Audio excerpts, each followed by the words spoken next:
Erev Tov Rabotai, we are continuing with our Mishna Yomi Masechet Pesachim. We are up to Perek Ted Mishnah Gimel. Today's Mishnayot should be Leilun Nishmat, Neria ben Svetlana, Aranbayev and Eliyahu ben Burchai Israelov, Menuchatam beGan Eden, Amen.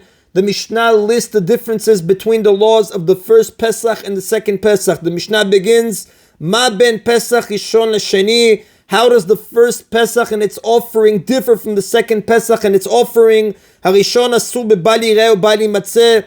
During the first Pesach, a person is forbidden to own chametz, as the Torah states in Sefer Shemot chapter 13 pasuk 7, chametz shall not be seen, and in Sefer Shemot chapter 12 pasuk 19, and it shall not be found in your possession.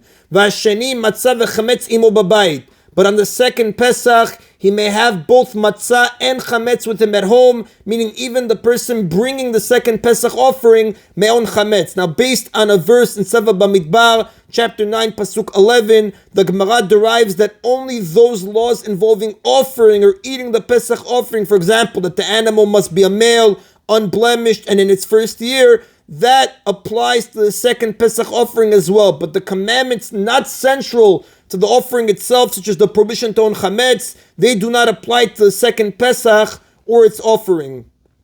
Another difference between the first and second Pesach offerings, Harishon ta'un halel ba'achilato. The first Pesach offering requires the recital of Halel while eating it. V'hasheni eno ta'un halel ba'achilato. But the second Pesach offering does not require the recital of Halel while eating it. The Rav explains Halel is recited on the first night as part of the Seder, in which the Pesach offering is eaten, and the Gemara derives this from a verse which also exempts the second Pesach offering. The Mishnah now lists the laws that both offerings have in common. Zeh v'zeh ta'un halel b'asiyatan. Both the first Pesach offering and the second Pesach offering require reciting Halel while offering them in the temple. We know Halel was also recited in the slaughtering of the Pesach offering, like the Mishnah taught earlier in chapter 5, Mishnah 7. The verse that exempts the second Pesach offering from Halel refers to the Halel said at the Seder night, not at the time of slaughter. V'ne'echalin tzali, they are both eaten roasted, al matzah umrorim, together with matzah and maror, the bitter herbs. Now this is commanded explicitly in the Torah in Sefer Shemot chapter 12 pasuk 8 and Sefer Bamidbar chapter 9 pasuk 11. V'dochin at the Shabbat, and the sacrificial service of both overrides Shabbat, meaning if the 14th of Nisan or the 14th of Iyar fall out on Shabbat, the Pesach offerings are nevertheless brought, like we explained earlier in chapter 6, Mishnah 1. The word that the Torah uses in Sefer Bamidbar, chapter 9, pasuk 2, b'moado, in its appointed time, teaches that the first Pesach offering is brought even on Shabbat. The same word appears in the laws of the second Pesach offering in Sefer Bamidbar, chapter 9, pasuk 13. Therefore, it too is offered even on Shabbat. And that is the end of Mishnah Gimel.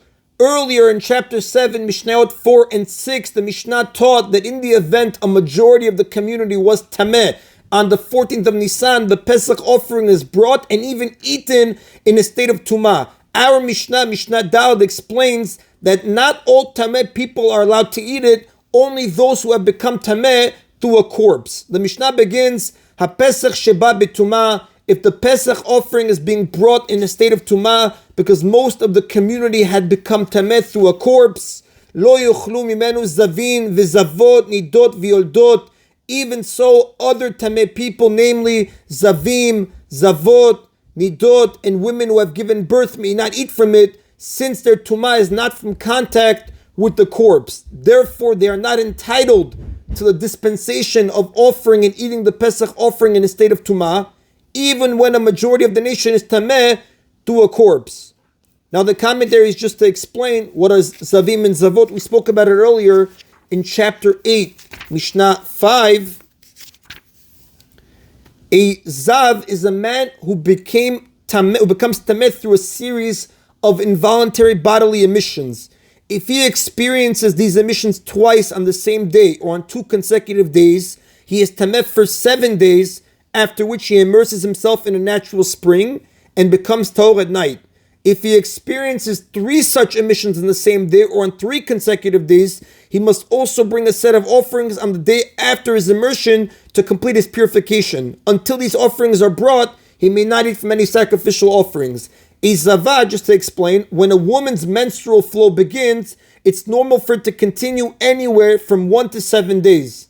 A flow that occurs during the following 11 days, from day 8 to day 18, from the beginning of her period, is considered abnormal. If after purifying herself from her original flow, she experiences a single flow within those 11 days, she is tameh until the following day. She then immerses herself and remains tameh until nightfall. If she experiences another flow on that second day, she remains tameh until the third day, when she immerses herself and remains tameh until nightfall. If she experiences yet another flow on the third day, she becomes a zava and remains tameh until 7 consecutive days pass with no flow at all. She may then immerse herself on the 7th clean day, but she remains somewhat tameh until she brings her zava offerings on the 8th day. Now this is the biblical law, by rabbinic law that was enacted after the time of the Mishnah. A woman must always wait for 7 clean days before immersing herself in a mikveh to become tahor. But back to our Mishnah.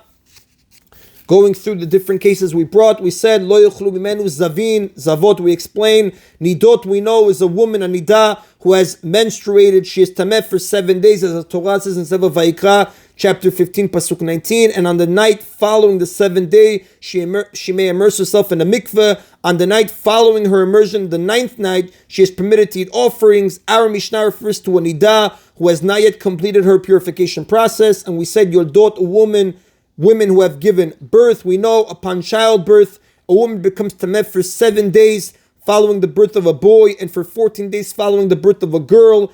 After this period of tumah is complete, she immerses herself in a mikveh and becomes tahor, but she still may not eat sacrificial meat until she brings a set of offerings that the Torah requires for a woman who has given birth.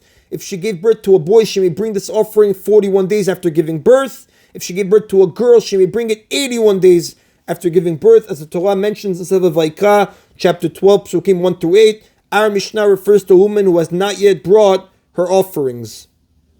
So again, we said they may not eat from it, since they didn't have the dispensation of offering and eating the Pesach offering in a state of tumah, even when a majority of the nation is tamet through a corpse. Now, the verse from which this law is derived speaks explicitly in regard to corpse tumah, and that's why they don't have the permission. But if they did eat from it, they are nevertheless exempt from the punishment of karet. Ordinarily, a tameh person who eats from the meat of an offering is subject to the penalty of karet. The Torah says in Sefer Vayikra, chapter 7, pasuk 20. However, in the Mishnah's case, they are exempt because karet applies only to a tameh person who eats an offering that is supposed to be eaten by tahor people, as the Gemara learns from a verse. Therefore, when the Pesach offering is brought in a state of tumah, even those tameh people who are forbidden to eat from it are exempt from karet if they do so. The Mishnah now quotes a Tana who is even more lenient regarding these types of tameh people. Rabbi Eliezer poter af al biat mikdash. Rabbi Eliezer even exempts them from karet for entering the temple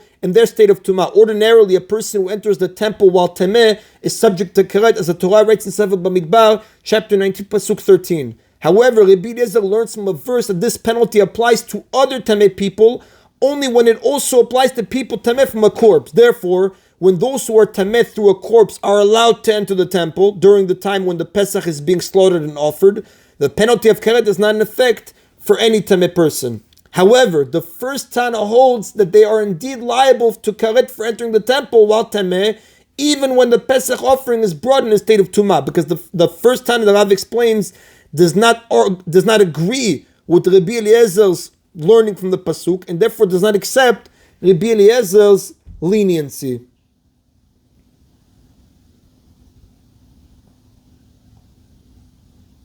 Rabbi Eliezer, and the Rav does not follow the opinion of Rabbi Eliezer. That is the end of today's Mishna Yomi. Baruch Adonai Leolam. Amen v'amen.